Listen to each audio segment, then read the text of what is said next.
Good evening, everybody. I'm Stesha Brandon, the Literature and Humanities Program Manager here at the Seattle Public Library. And as we begin tonight, I want to take a minute to acknowledge that we're on Indigenous land. Here in Seattle, these are the traditional unceded territories of the Coast Salish people, and specifically the Duwamish people. We want to honor their elders, past, present, and future, and thank them for their stewardship of this land. Welcome to tonight's program with Pico Iyer and David Guterson, presented with Elliott Bay Book Company, Jaipur Literary Festival in Seattle, and Riverhead Books. I have a couple quick announcements before we get started. First, I'd like to thank our series sponsor, the Gary and Connie Kunis Foundation, and the Seattle Times for their generous support of literary programs. I also wanted to thank the Seattle Public Library Foundation. Private gifts to the foundation from thousands of donors help the library provide free programs and services that touch the lives of everyone in our community. So for Library Foundation donors here tonight, thank you so much for your support. We have assistive listening technology available on the table right over here. So if you are having any trouble hearing, you can just give me a little wave and I can bring you a headset if that is helpful. Or you can pop over and grab one yourself. And finally, you received a survey when you came in. I would really appreciate it if you would take a minute to fill it out after the event and then return it to that same table with the blue tablecloth at the end of the night. Now I am delighted to introduce tonight's speakers. Pico Iyer is the acclaimed and best-selling author of more than a dozen books translated into 23 languages. Most recently, the nationally best-selling The Half-Known Life in Search of Paradise, which was named a New York Times Top 100 book and a Time Magazine Best Book of the Year.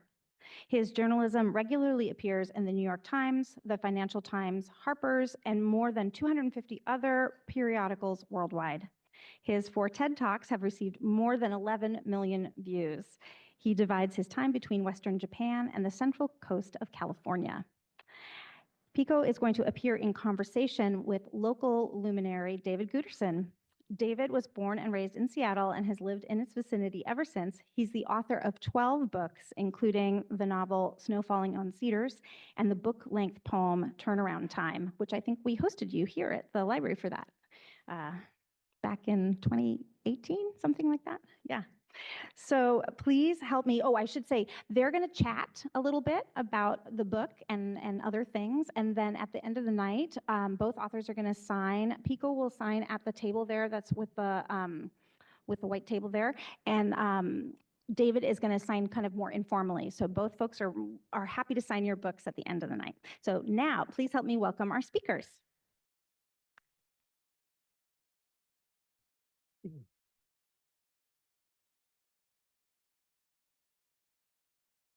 I can't believe so many people have shown up. I think this is what comes if you're clever enough to enlist David Guterson as your partner in crime. But I really appreciate all of you coming out on a Thursday night. There are so many other things and probably better things you could be doing in Seattle. So thank you for joining us. And I'm guessing if you talk to every writer who's traveling with a book, he or she would say pretty much his favorite stop in North America is always Seattle. Partly because I think you're a very book-sensitive community, and partly because of that wonder of the Western world, Elliott Bay. It sustained so many of us readers and writers for so long, and I think I've brought pretty much every book of mine for the last 33 years to Elliott Bay, and it's always the highlight of my trip. And I'm so glad also that this is being sponsored by my friends in the Jaipur Literature Festival, which has come to Seattle and is the wonder of the East. So for every reason, I'm really glad to be here. And it's such an honor to be next to David. We've only met once before, and David was kind enough to come a very long way through the rain just to help me talk about this book. So thank you, David. I'm through. Well, first, I'd like to make sure that we can be heard in the back up there. Are we good? No problems? Good, good. Yes, Pico and I, we know each other a bit. In fact, just prior to this, I was trying to remember how long ago it was we met in person, and Pico reminded me that it's now been 25 years.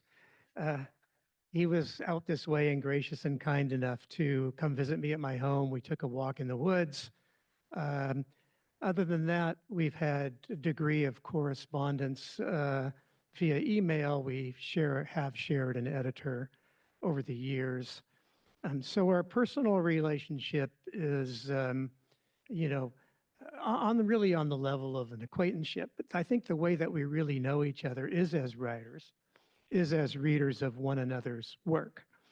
And in that regard, and one of the reasons I felt so enthusiastic about being here tonight is that I have always felt a very strong affinity for your work and for what you do, which is not, there are many writers who I could admire in so many ways for their craft, for their vision, and so on, but it's rare to come across another writer with whom you feel an affinity, a shared sensibility, a shared vision.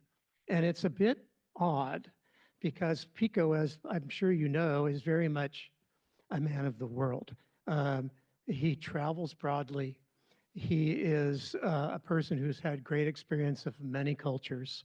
He has developed what I think is an indispensable perspective of great value to me in particular, because I am such an insular and provincial person. I've always lived here. I grew up in Seattle. I went to the University of Washington. You know, where I'm sitting right now, my father worked as a criminal attorney 3 blocks from here. My grandfather was the elevator man at the Smith Tower. My aunt and uncle ran a fountain and drugstore about 2 blocks from here. And my great-grandfather, David Taylor, after whom I am named, had a shop where he actually tailored. He was Taylor the tailor. So, you know, I am somebody who does not know the world in the way that Pico does, and I find a certain irony in the notion that we have such an affinity despite the great disparate temperaments and what manners in which we live. This is just all a long way of saying that I am really glad to be here tonight speaking with you and holding my microphone as told. Yeah, I was trying to think exactly the same thing. I was flying up from San Francisco today, why it is that there is this kinship, that our books keep talking to each other. And I was thinking that most of your books seem to me moral inquiries, in part, about how to lead a good life or how not to lead a good life. And I think more and more, especially we're almost the same age, and as I get older, that's probably the subject that most grabs me. And your first book, or the first one, well, what I neglected to say before is not only have I been ardently following David's work, but I think I reviewed several of your books glowingly and wanted to share them with the public. The public had already discovered them plenty. But first, Falling on Cedars had that very strong Japan component, and even the title sounds like a haiku. And since I live in Japan, there too, I instantly thought, well, there's a friend from afar. Yeah, I share your sense that if there is this resonance between us, that it has a moral dimension, an interest in moral considerations. And using this term sort of loosely, I also think it's philosophical and spiritual, that we both abide in that direction. And we both feel at some level, at some depth, that the fundamental questions of our lives are indeed philosophical, spiritual, and moral. And I find that in your work, and I'm starved to find it. I look for it in the world. I wanted to ask you some questions, if I could, about this book, Aflame, and ask them. One of the things we talked about just prior to coming on stage is how rare it is to appear together as 2 writers. Normally, the conversant, the person that we're before an audience with, is someone who's well versed in the art of interviewing, but perhaps not themselves necessarily a writer. And so I'd like to approach my questions, if I could, from that perspective, beginning with your title. The title of this book is Aflame. The subtitle is Learning from Silence. And so starting with that title, this is the book, as the subtitle suggests, that is very much about silence. And the notion, the image of something being aflame, the idea of being aflame, is in some ways at odds with the notion of silence. Mm-hmm. It's vibrant, it's vigorous, it's alive, it's light. All of that totally consistent with the monastic tradition that's at the heart of this book. And the term has a long tradition and life in the monastic world. But there is some kind of dissonance between it and the notion of silence.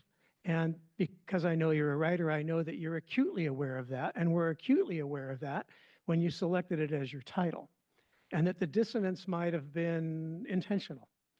So I wanted to ask you about that title. Thank you. Such a beautiful question. And you're right, because I think most of my writing is about trying to cut through my own preconceptions. And so a lot of this is because I've made 100 retreats with a group of Benedictine monks. And the first surprise was that everything I assumed about Benedictine monks was wrong. They were not pious. They were not holier than thou. They were incredibly open to people who aren't even Christian, like myself. And they were the least dogmatic people I know. They're so deeply rooted in their tradition that they're open to every other tradition, just like my monastic friend, the Dalai Lama. And so I think you're right, watching these lives of great contemplation and quiet and realizing it's all about keeping the inner flames alive, even as the external flames are raising to the ground everything we know and love. I mean, for those of you who don't know, the monks I'm describing in this book principally live in Big Sur, California, very remote wilderness. And so it's 900 acres in the middle of nowhere, and again, flames are surging over the top of the mountain and roaring towards their monastery, about to burn it down. And in the face of that, they have to keep alive a sense of confidence, clarity, and faith. And I mean, David, you will understand and probably share my sense. It's sort of the question everybody's facing right now. How do we maintain hope in a world of increasing uncertainty, it seems? And how do we remain calm in the face of impermanence? All of us have been feeling the fires in Los Angeles recently. But if it's not fires in Los Angeles, it's typhoons or hurricanes or flash floods every corner of the globe. And what do we do with it? And how do we stand up to it? And I think I wanted to write about the monks because they seem to be exemplars in standing upright even as the flames are swirling around them. And so one place where I took my title from, and you know it because you've kindly read the book, is that there's a story of the Desert Fathers. And a young monk comes to an elder and he says, I do good deeds and I read the scriptures and I try very hard to be selfless. What more can I do? And the older monk turns to him and says, if you so wish, you can be a flame. And that notion, as you say, of monks being themselves on fire while living in a world on fire is intriguing to me. And like you, as a writer, I'm thinking in terms of images. So I want to keep ideas out of it, but just the notion, this little hermitage surrounded by flames and they trying to keep their candles burning. Well, I think it's a great title. It drew me in. It drew me in the way that it did seem to clash with assumptions that people might have about monasticism, with its calm, with its silence, with its gentleness. And this notion of something, in fact, being a flame among them was intriguing to me. And I wondered, I think more deeply than I might have wondered about the content of this book if it had been more sort of predictable. There are many predictable titles you could have come up with regard to monasticism and silence. So I like it. And we've got this subtitle here, Learning from Silence. I think most writers are wary of, leery of didacticism and cringe at the idea of lessons. Particularly as a fiction writer, when somebody says, well, what is the lesson that you'd like to impart to your readers? You feel a bit hamstrung answering the question. That the answer to the question is, in fact, I had no lesson in mind. I simply wanted to present human beings in the throes of the human condition in one form or another, in one permutation or another. No lesson, only a sharing with others, an exploration of something we all confront and face as human beings. Now, once again, I know that you are acutely aware that everything you do as a writer is a choice with ramifications and implications. And you got this word lessons right here in the title for reasons. And so I thought I would ask you about it.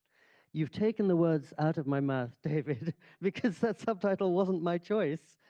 for precisely the reasons that you describe. I flinch from the notion of lessons because I'm not in a position to instruct anyone. I'm in a state of constant questioning.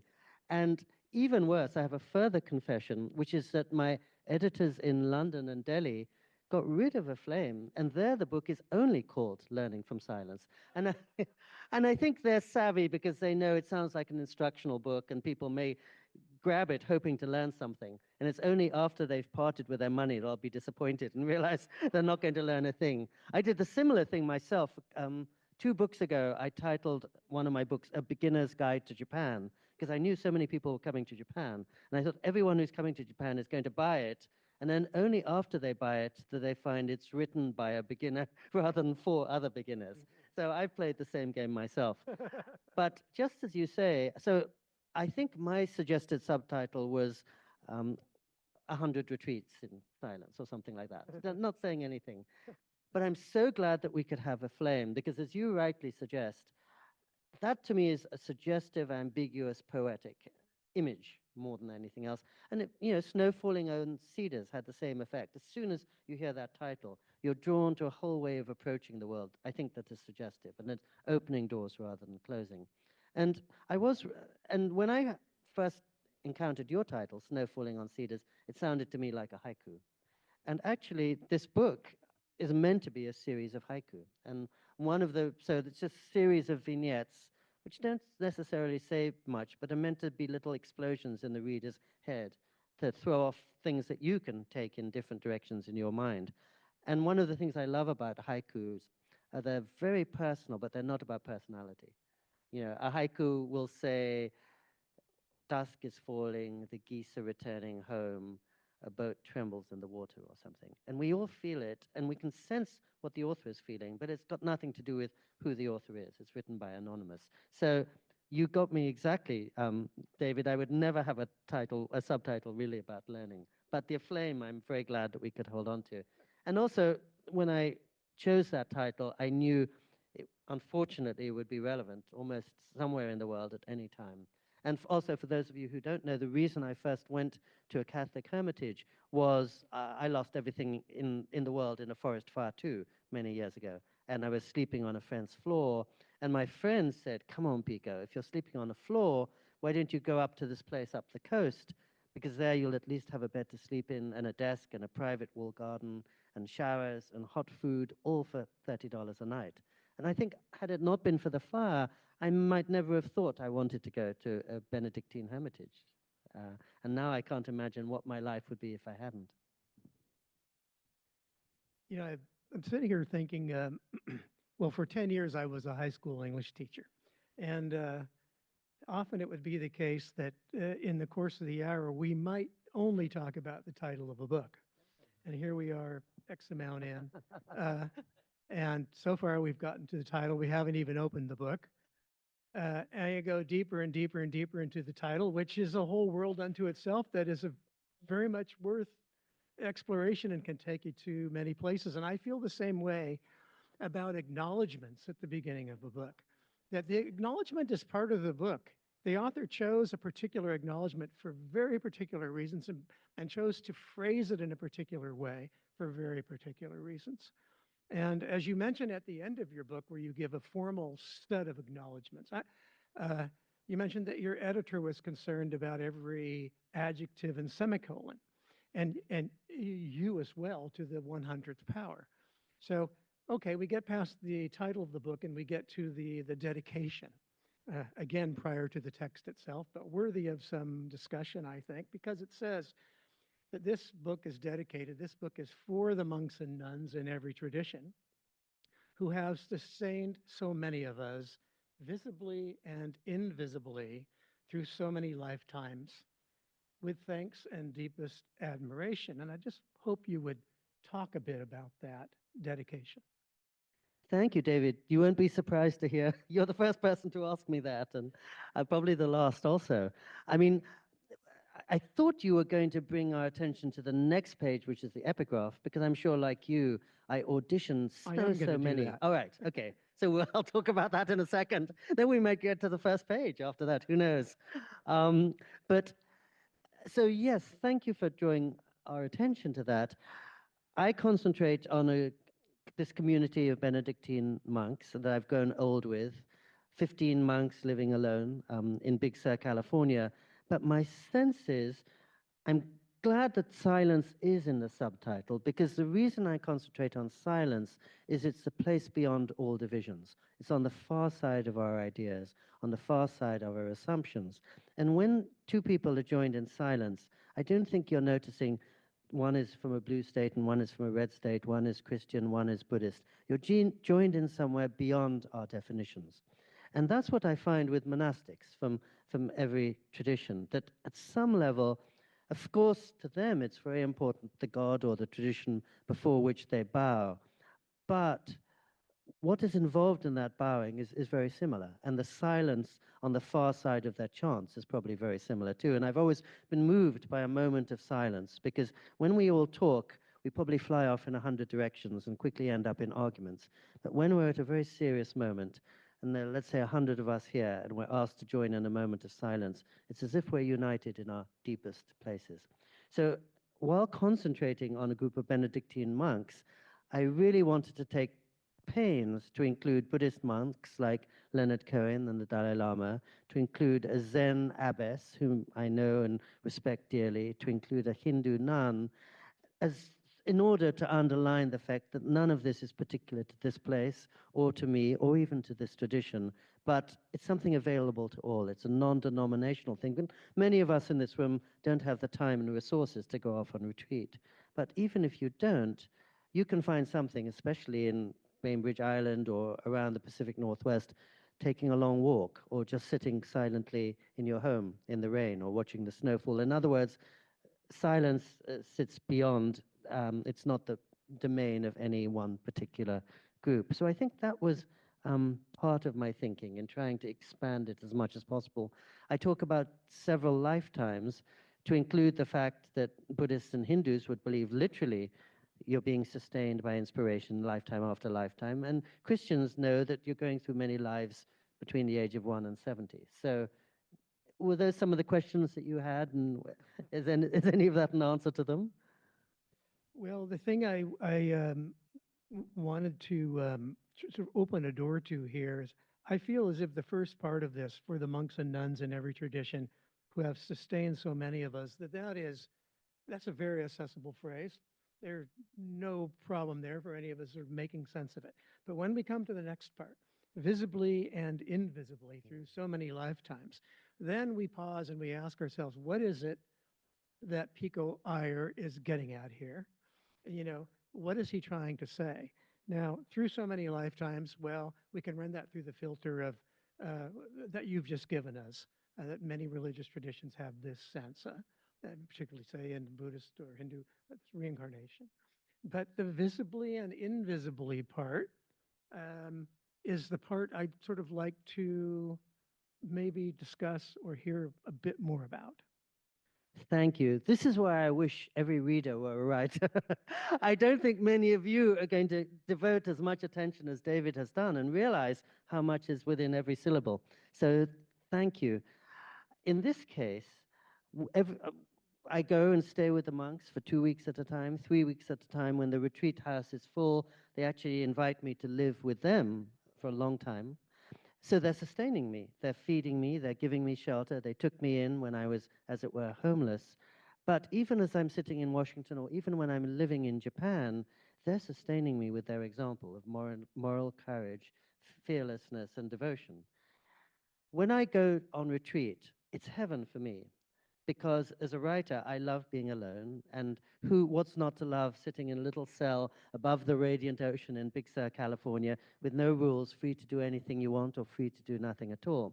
So it's a glorious kind of luxury for me. But when I stay with the monks, of course, they're working round the clock to look after visitors such as me, to tend to each other. And so the first thing I learned going there was that solitude is just a means to a deeper sense of community. And it's by being alone that you realize you're never alone. And so I suppose with visibly and invisibly, I was partly trying to suggest that if there are no monastics in the world, we'll all be a lot poorer. So all of us know there are so many spiritual centers. across the world. But most of them, I think, are centered upon one person who is mortal, or one philosophy and exclusive of other philosophies. And there are very few um, that are as inclusive as these people who actually maintain, for example, a Catholic Hindu ashram in southern India, where the Catholic priest dresses in a dhoti, eats with his hands, sleeps on the floor under this wonderful motto, "We are here to awaken from the illusion of separateness." And I love that motto because I think that's why I go into silence, to awaken from the illusion of separateness. But I loved it even more because later I found that's a quote from the Vietnamese Buddhist teacher Thich Nhat Hanh. So I thought, good for the Catholics, not just to open a Hindu ashram, but to take their motto from a Vietnamese Buddhist teacher. And so my feeling is that if lots of spiritual centers develop, but monasteries and convents go away, we'll be somehow much, much poorer. There's a very kind, wise Catholic monk that I've just watched on YouTube called Father Thomas Keating. And he died 4 or 5 years ago. And soon after he died, they had to close down his monastery called in Snowmass near Aspen, Colorado. And when they sell that property, the Catholic Church will gain $150 million. But I think the whole world, including the church, will be much poorer. Because I think, monastics are lighthouse keepers, they're candle bearers, and they're offering a vision of commitment that in this world of short attention spans and very limited commitment is exactly what we need. And so I think they move and instruct us in visible and invisible ways. And one tiny example, I'm sorry to give such a long answer, but when I first stayed there, I was very grateful and glad to partake of their hospitality, but I realized I didn't have the courage to be a full-time monk. But witnessing their commitment, I thought I need to make more of a commitment in my life.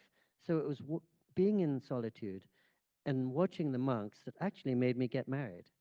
And I think had I not spent that time in solitude, I never would have got married. I was one of those terrible guys dithering forever. Should I not? I had a long-time Japanese girlfriend, but I refused to take the plunge. And then I saw, unless you make a commitment, you're not giving anything and you're not getting anything. And so somehow, I owe my marriage to them, and I owe all kinds of things that I probably still haven't quite registered. And so you could say that's an invisible as well as a visible blessing I've received from them. And I'll just maybe close that out by saying that the first year I was staying there, I remember I was spending 3 weeks in this beautiful trailer in radiant spring afternoons overlooking the Pacific Ocean. And one day I went down to the payphone at the bottom of the hill to check my messages and to call my longtime girlfriend in Japan. And the blue-green water was at my feet, and the slopes were flooded with golden poppies and purple lupins. It's absolute heaven. And she could hear that in my voice.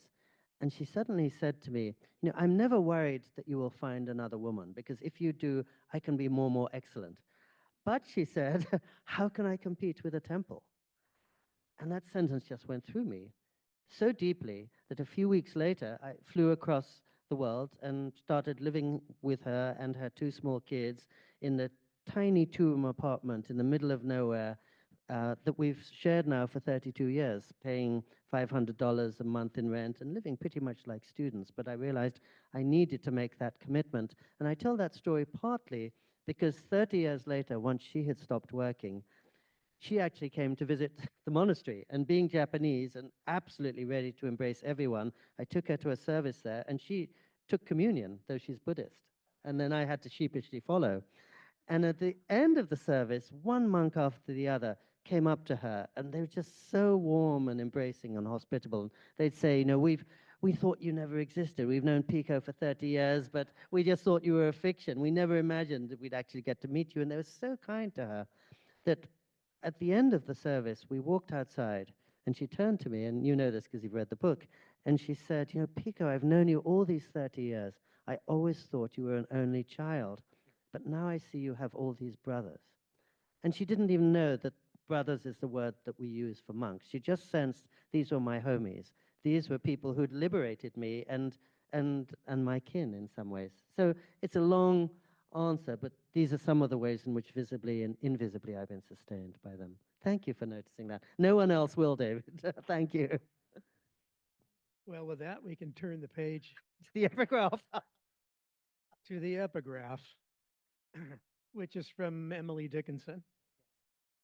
And Emily Dickinson being the sort of quintessential American poet, whose work is so spare and often so brief, her poems are so brief, and yet so often in some way inexplicable, and that ask us to really go deeply into them to determine what it is she's about. And so this epigraph, these brief lines from Dickinson say, to die without the dying and live without the life, this is the hardest miracle propounded to belief. Well, again, the diction, the syntax, the meter, the way that the word, the poetry is bound up so tight, the way that she forces us to stop, she forces us to pause, she forces us to ask, what is this about? Now, to die without the dying and live without the life. I pause on that word, the life.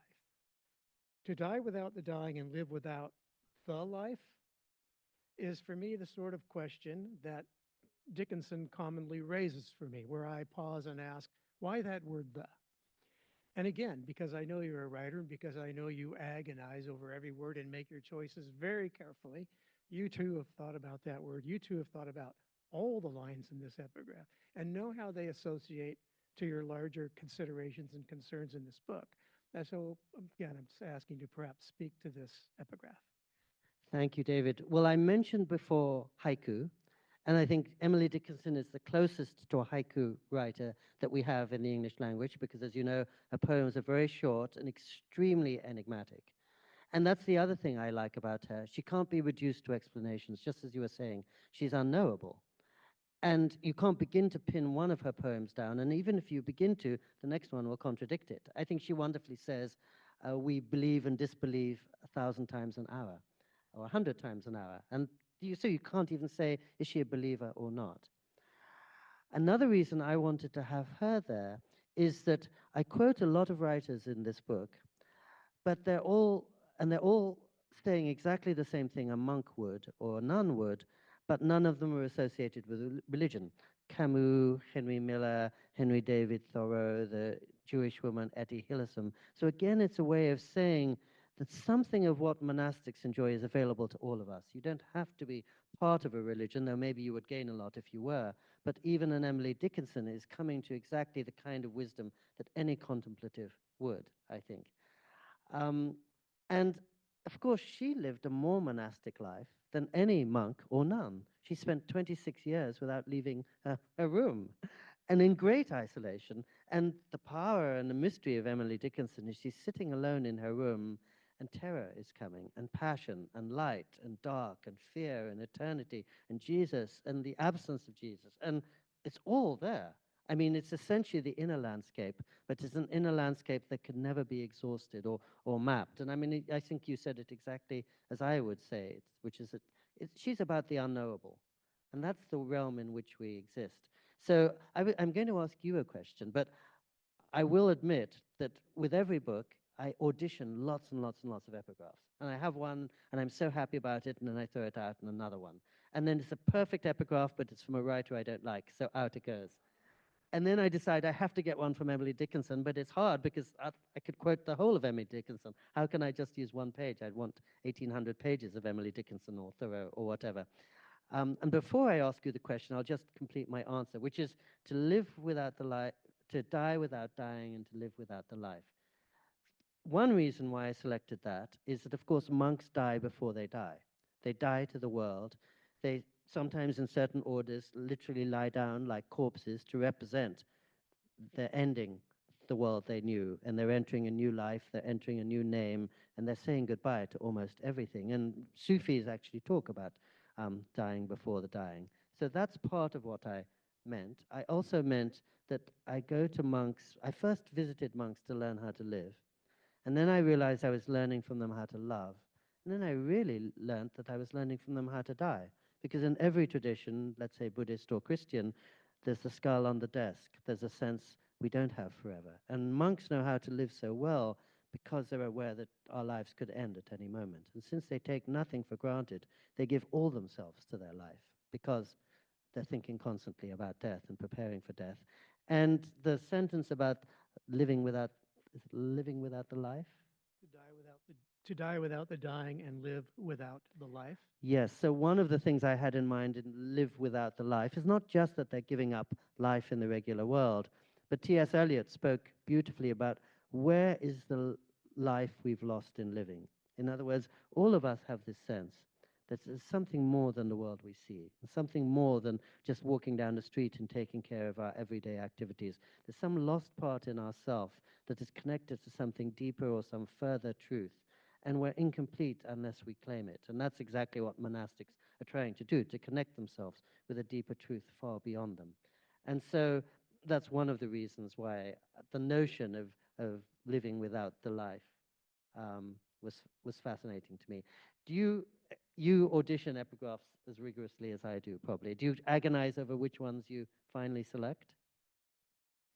Yeah, I mean, I would say that I was actually just talking to my wife about this before we walked in, which is that for me, writing is sort of one way to describe the act itself, the experience itself of writing is to be immersed in this perpetual and endless chain of decision making, of making choices, of balancing considerations, of weighing possibilities, of asking yourself, if I do this, how does that impact everything else? How does that ripple through? If I do this other thing, how does that change the course of the book? The epigraph comes at the beginning and it is going to dictate much. It's a very, very important moment, as is the title, as is the dedication, and really as is everything. But the early things set a foundation. They set assumptions, they open the door. And so I do think very long and hard about epigraphs. The irony being that whatever decisions I think I'm making about the title and the dedication and the epigraph eventually go away and change. Because the book itself, as it develops, as it sort of reaches fruition and arrives at its end, then asks me to go back and reconsider. That is, I have to learn from the writing itself what the title ought to be, what the dedication ought to be, what the epigraph ought to be. So there's a sort of strange cycle to it all, going back to the beginning, a reconsideration. Can Yeah. I? So I absolutely agree with you. So ideally, the writing takes on a life of its own. And in my experience, it's only 2/3 of the way through a book I realize what it should be all along. And as you say, I have to go back and rewrite it. But also, as I was listening to you, don't you think it's the case that even though we agonize over the decisions, the best choices come from nowhere? They don't come from our thinking about pros and cons or should I do this. They come from some intuition or subconscious that I can't always explain. And I trust that more than the decisions I would rationally make. And that's the big excitement and magic of the process for me. There is magic to it, and there are things happening at many levels simultaneously. So there's this rational level at which you're doing this sort of analytical, you're involved in making choices in a very conscious and aware way. You're being deliberate about it. But you're also aware that some other level churning inside of you are these other sort of inchoate forces that you have no control over. And they're coming from a deep well in your psyche that are insisting on themselves, that are manifesting and need to manifest and finding their way in. And you have to acknowledge those, you have to honor those, and you have to give them a voice. But I also think that, again, there's always a balance of considerations. That analytical side to what you're doing is very critical, very important, should not be dismissed or undervalued. These two things have to work hand in hand. When people say that the creative act is all about one side of the brain, I pause over that because I really think it's about an integration between both sides of the brain. The two must be in concert, must be working together. The idea that you would sort of put one aside to write and then bring it to bear later doesn't make sense to me it's not part of my experience. I find the two circling around each other, hopefully nurturing and enhancing one another. Yeah, I think to me, it's a conspiracy between me and the unknown. And there is that analytical side which you can't relinquish, but I trust much more the things that come out of me for no reason at all and that surprise me and that I didn't know I have inside me because I feel they're probably wiser and deeper than I am. And when I go on retreat and I step into this silence, that's not just an absence of noise, there's a kind of presence, it's a vibrancy, it's something alive. The beauty of it for me is little Pico and all his plans and designs and hopes is left down on the highway, and I'm stepping into something larger than I am.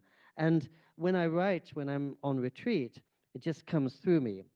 And as you rightly say, it's therefore unpublishable. It's too much from the subconscious. But I tend to be so much in my conscious mind when I'm at my desk. I'm very glad to be at the service of the subconscious a little bit. And I also trust it much more than I do myself. You know, I was very touched to hear that when Pope Francis prays, he doesn't pray for an answer to his solutions. He prays for the courage to live with answerlessness. I think that's where most of us are. The older I get, the less I trust my answers. And the less I'm interested in my answers. And the more I'm interested in my silences in some ways. And actually, Thomas Merton wonderfully said, there's more substance in silence than in the answer to any question. So as you say, we can't relinquish the rational mind, but I think when I was a kid, I was completely hostage to the rational mind. So my job as a writer was to become more like a novelist as you are, which I think is to be more in the hands of the subconscious than I would be otherwise. A journalist has to be super rational, but a novelist really has to respect the subconscious. And many novelists say what I think a variation of what you probably know, and maybe you said, is not just that the story is writing you, but the story is telling you what it should be. You find that? Yes, oh, absolutely. I want to say there are a couple of things here that I think are really great. One of them is it's 7:45 and we're not even to the table of contents. And I don't want to be disrespectful of time considerations here. I want to leave time for questions and not overstep. So just let me know when you think that that time has come. The other thing that is really wonderful here is sort of relief I feel to be in conversation with another writer, and how much time we spend as writers is living in a place of great solitude, and a place where what's living in our minds in the creative moment is so personal and so locked up and so intimate. And then when you find somebody who has those same experiences, for me, I experience as a kind of relief. That said, I do want to get to the table of contents. And so this book is divided into 5 sections, and the 5 sections are all divided further into sections by number. So the 5 sections all have headings or titles, and they are Into the Silence, Into the World, Into the Heart, Into the Boiler Room, and Into the Mystery. Now, when you think about those 5, Into Silence, Into the World, Into the Heart, Into the Mystery, those all sound like just the sort of things you might go into in a book of this nature, which is about monasticism and silence and deep ideas. But then one of them is called Into the Boiler Room. And suddenly you're wondering, I mean, I feel a great fascination and interest in that very section and in that very choice to, again, sort of move away from expectation, create events of distance, bring us down into the concrete world, the world of the boiler room. And so please speak as you might wish about any of these sections, but I hope at some point you'll talk a bit about that boiler room. Okay, I'll start with the boiler room. And I mentioned before, the monks I know are much more down to earth than I am. They're working very, very hard around the clock to sustain the place and to look after the guests. In other words, when I stay in their enclosure, they're permanently wheeling, taking a wheelbarrow to the laundry room, they're cooking food, they're settling the accounts, they're fixing the plumbing, they're taking care of the generator. It's hard manual labor that they are doing in order to keep themselves going, but also the 15 or so guests there. And they're not dressed in monastic robes, but in blue work clothes. So you very get this get the sense of hard labor. And when I spent time with Leonard Cohen when he was a monk, he loved the fact that he said it was like Marine Corps boot camp. So he, at the age of 61, having been famous for 30 years, gave up everything in the world in order to shovel snow and scrub floors and cook for his Japanese teacher.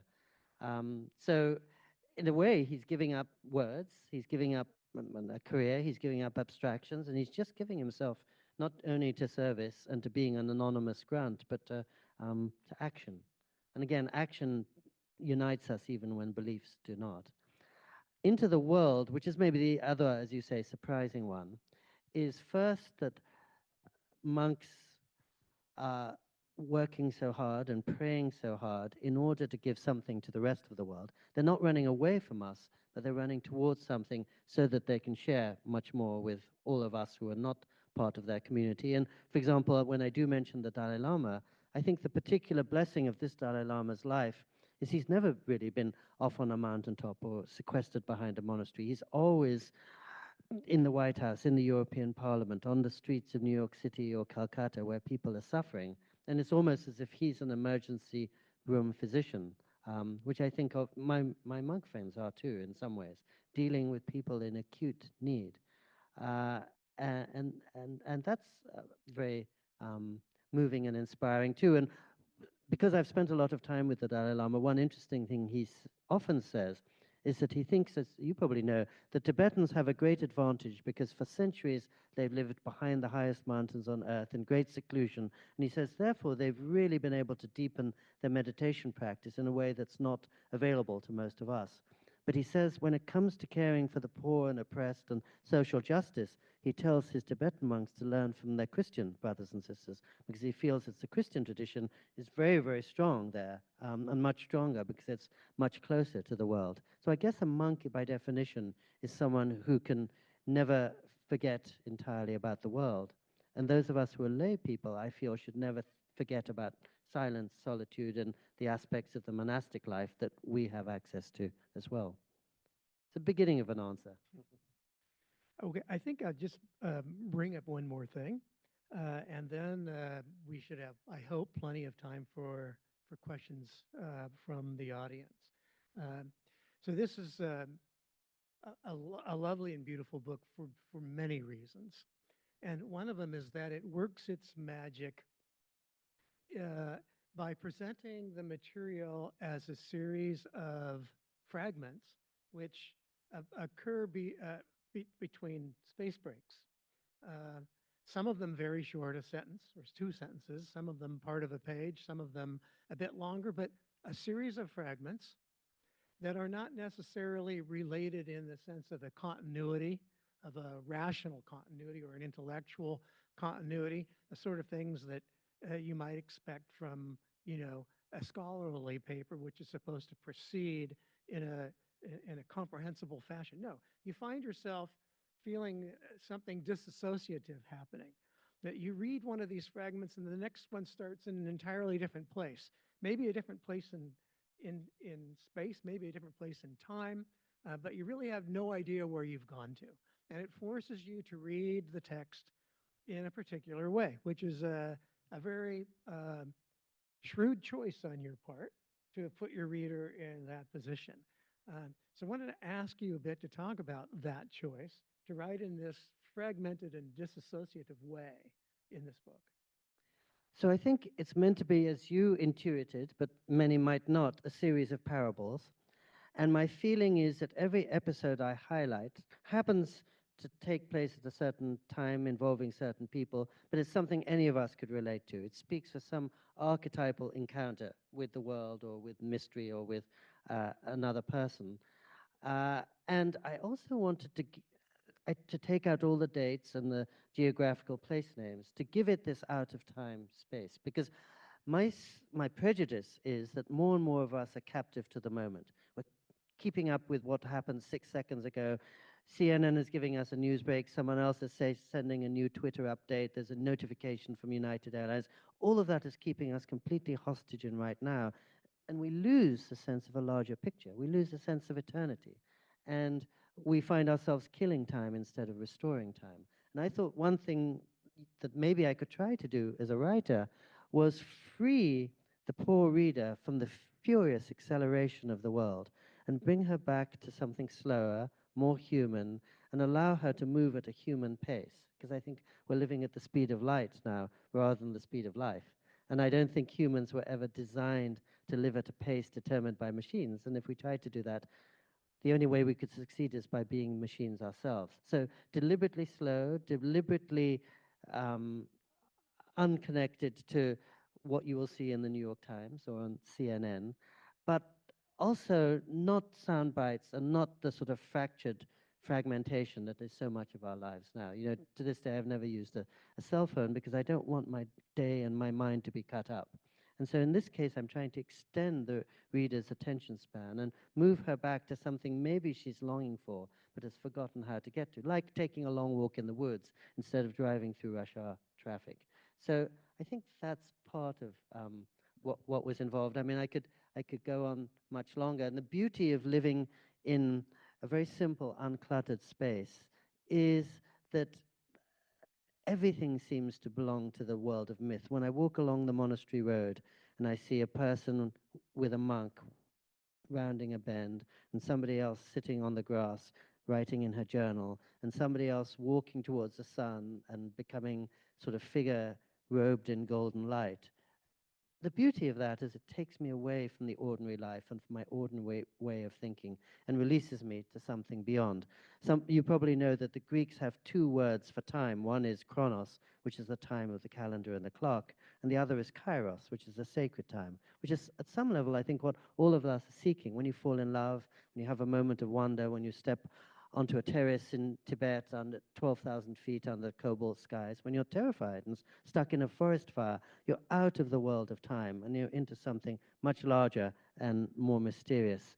And I thought it might be interesting to set a lot of the book in that space rather than the space we know too well, just because I find myself exhausted trying to get through a day in the world.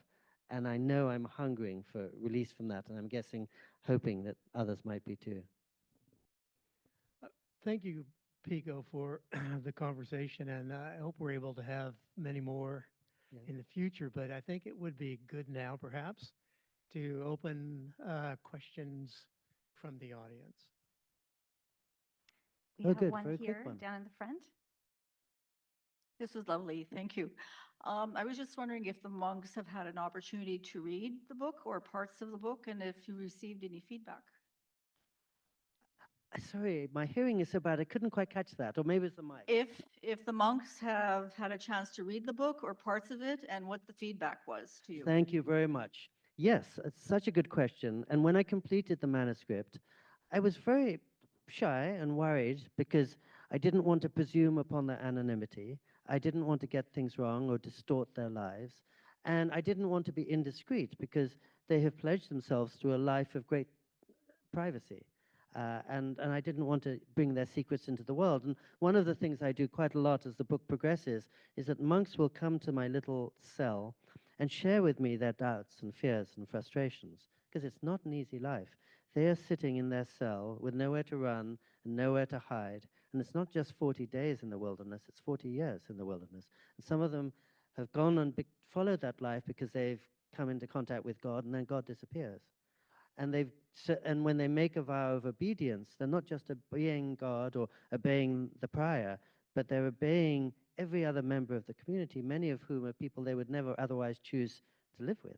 So they're marrying 20 other strangers, 10 of whom they make them want to run out of the room. It's a really, really, really difficult life. So I did send the manuscript to two of them, and both wrote back instantly. One of them was the one who shares the most about his frustrations. And I said, would you like me to take anything out? Am I saying things I shouldn't? And he said, please don't change a word, because it's our brokenness that is the main gift we have to share. It's the fact that we're mortal and we're human and we're fallible and we're not sitting above the clouds. We don't have all the answers. That's exactly our contribution to other people. And I was so moved. If they had written about me and sent me a manuscript, I'd have wanted them to change every word because vanity would, intrude. But they have none of that. And so thank you for asking that, because it's an essential part of what is so admirable about them. They're not defensive in any way. They're not trying to protect the tradition, and they're not trying to protect themselves.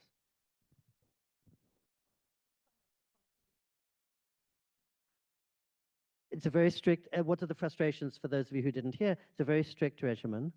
Sometimes their parents are dying on the other side of the world. They're not allowed to go and see them.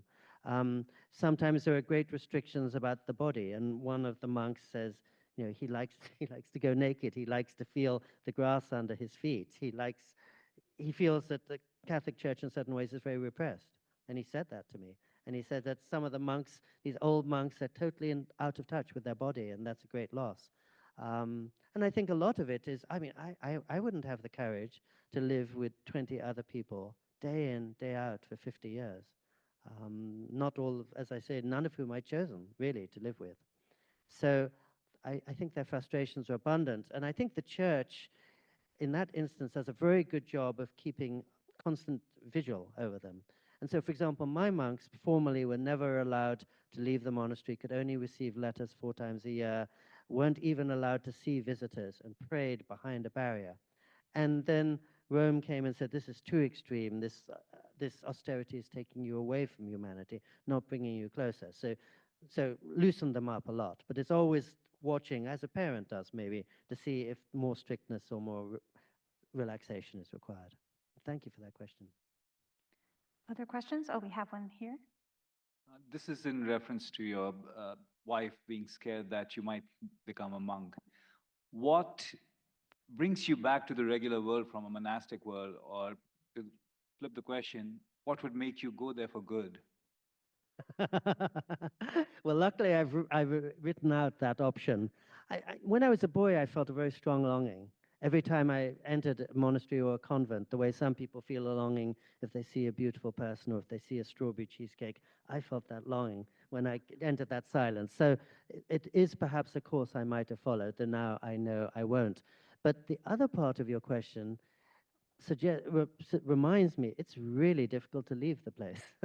And if I stay there for 3 days, when I return for about 1.5 days, I'm walking on air. And then soon I'm cursing the next guy in the car and fretting about my tax return and wondering why my editors keep asking me to rewrite the same piece. So it's not a lifelong solution, but my hope is cumulatively, as with the sort of 10,000 hour rule, by staying there more and more and more, slowly I can try to be a little calmer than I might be otherwise. But sometimes, as I write in the book, when I come back from the monastery into my regular life, the wrench is so violent and it's such a shock to the system that for a while I'm actually more unkind than I would be otherwise, which is an interesting and sobering thing to be reminded of. So it's never been an easy transition. Questions? I So see one thank you here. for not being Yeah. shy. I'm so happy to see many hands. And any on that side of the room yet? Chelsea's there for you. Not yet? Okay. Hi, thank you for being here. I'm envious that you said you've never had a cell phone as a millennial of a generation that's been, you know, chewed up and spat out by these technologies. And I'm curious if do you type? Like, do you have a laptop? Or do you, it's just pen and paper? Do you partake of the internet? I'm just curious Yes. because you know I struggle with, I guess monasticism is nearest to me when I'm away from these devices. That's as close as I can get to it. So I'm curious if you struggle with that, or if you just are completely cut off from that struggle and by just not having. And I apologize because somehow I'm having a bit of a hard time hearing through that microphone, but I got the gist of your question, I believe. I don't know how to type. I handwrite everything. And then with 2 fingers, I put it in. Growing up in England, we never learnt to type. So we'd never had a single typed assignment all the way through college, let alone school or high school. But that's not a good defense of my eccentric ways. And of course, I don't recommend my eccentric ways to anybody. If I had small kids, if I had aging parents, if I had a regular job and bosses who needed to be in close contact with me, I would definitely need a cell phone. But I find, for one thing, I have enough data and distraction in my life already, and what I'm lacking is time and space to make sense of it. I have 1,000 things coming in on me even without a cell phone.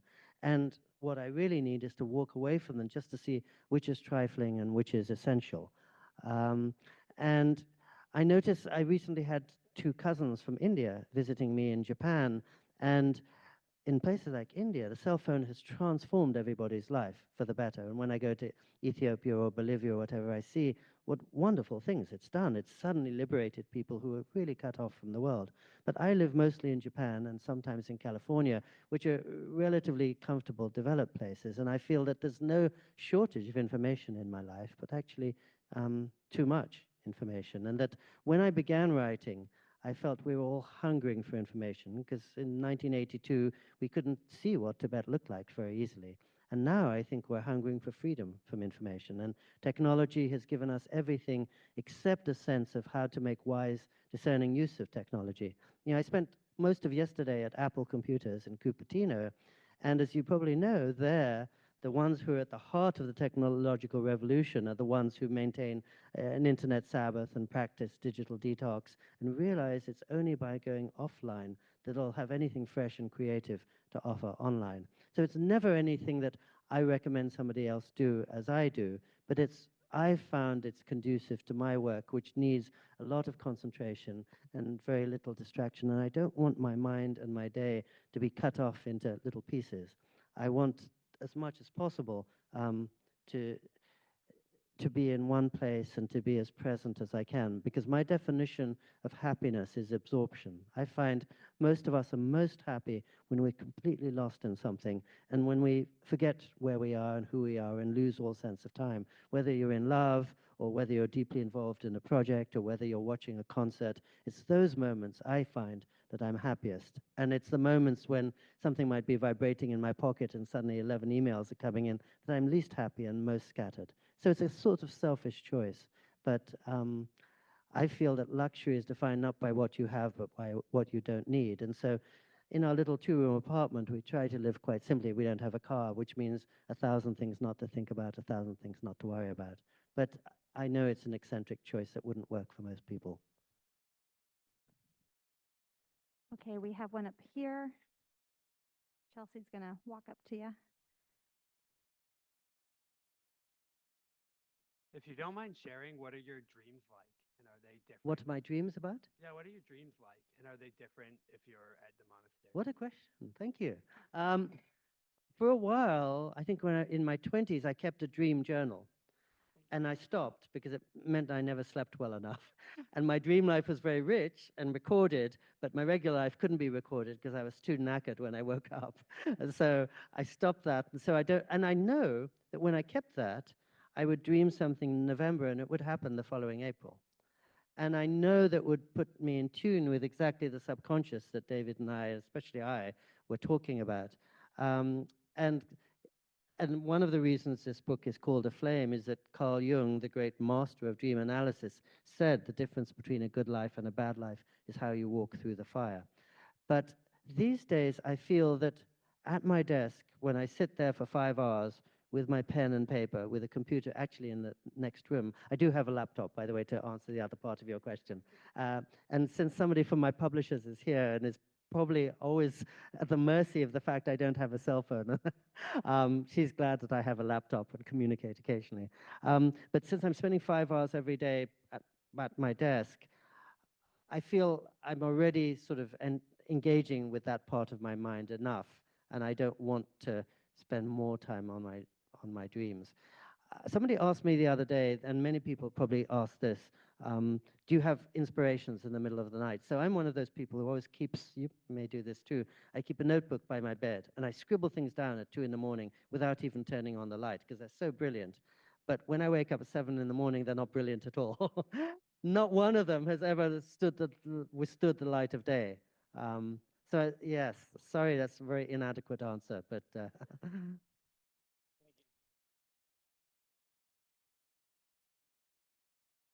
Hi. hi. It's a pleasure having you here. So what I'm wondering is stillness, like seeking stillness, but barriers to finding stillness. And where my head is at is around psychological safety and feeling at home where you are, to find that stillness.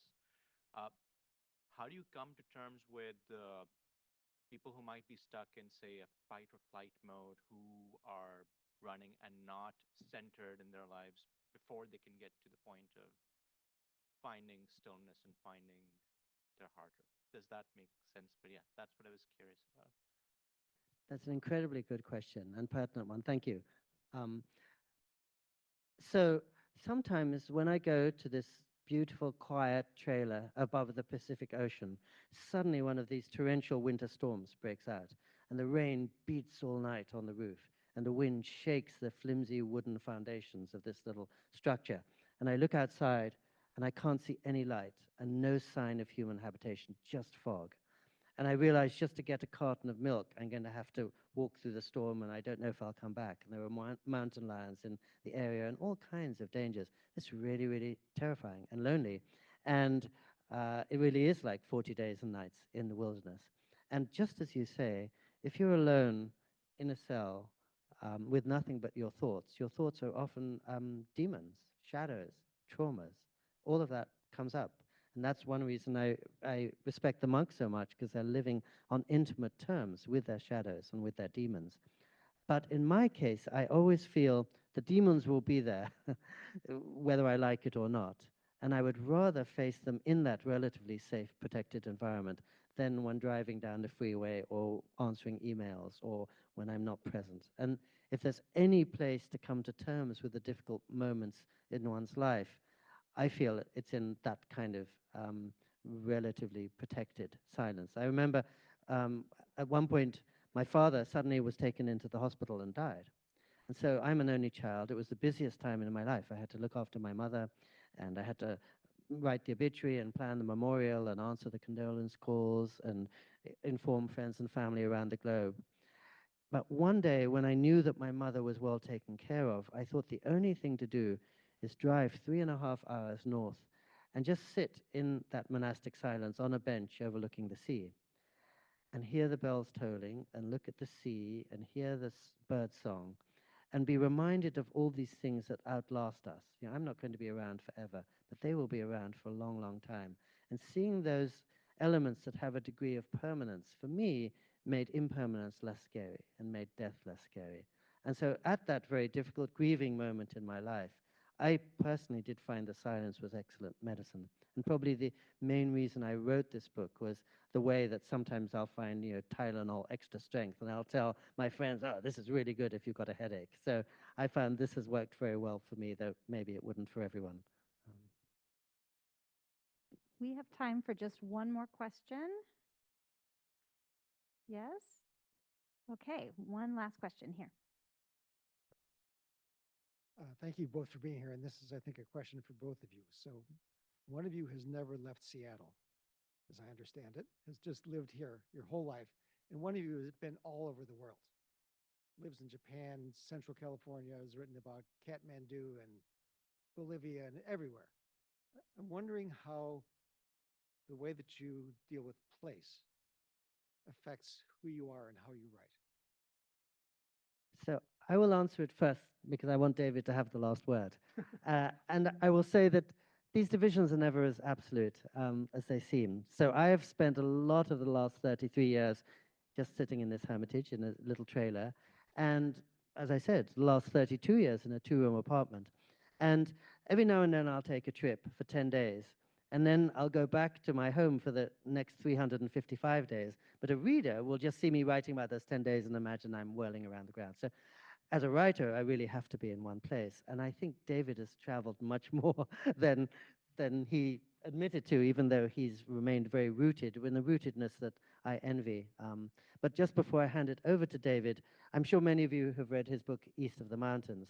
And that is essentially about just what I'm trying to address here. How do you face death? And I'm sure many of you have read his book, Ed Rex, which is, I read it as How Not to Live. But as you said at the very beginning, I think your book's only addressing that question of what is a right way to live and what is a wrong way to live and how do we live with the things that we can't solve. And just before I hand it over to you, I will confirm that not a single thing that's come up today has come up in any of the interviews I've done before. You've done a perfect job of really taking me into new territory. And you've been on book tour before, and you know how you get the same questions and again, again. I really want to thank you for giving me questions nobody has given me or will give me, and I'll be thinking about them for a long time. So thank you. Well, there's a wonderful and perfect and Zen-like irony to this whole evening, which is that I have been able to hear about 10% of what Pico has said because the mics all go out this way. And, and it's really been great for me to sort of decipher and read between the lines and infer and figure it out. And of course, it just means that we're going to have this conversation all over again in person somewhere else at another time. But to get to my point, I have no idea what you asked.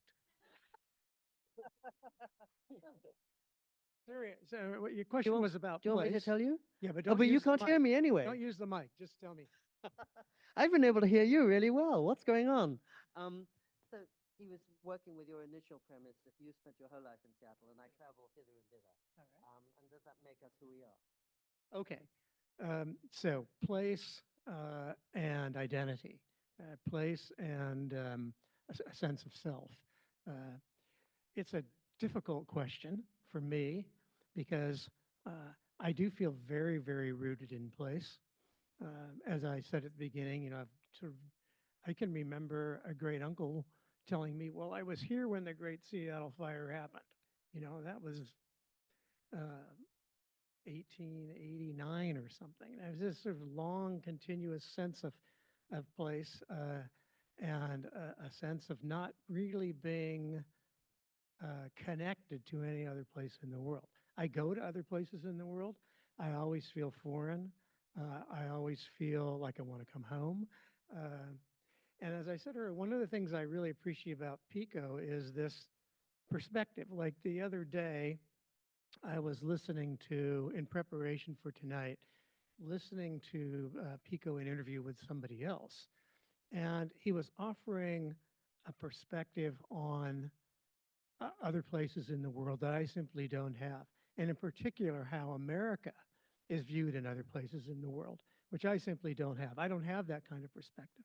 I really don't have much of a sense of how we are viewed in other places. Pico does. That's invaluable to me. So I can have a sense of myself rooted in place, have identity, but there's pros and cons to it. I see my relationship to life and to the world as, in some sense, vertical. You know, like I go deeper and deeper and deeper into one place.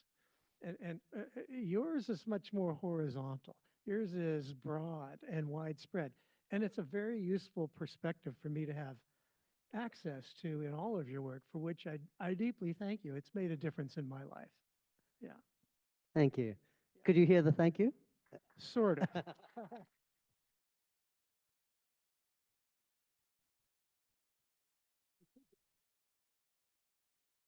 Thank you so much. And David, I think you did a great job considering you couldn't hear anything. So excellent work.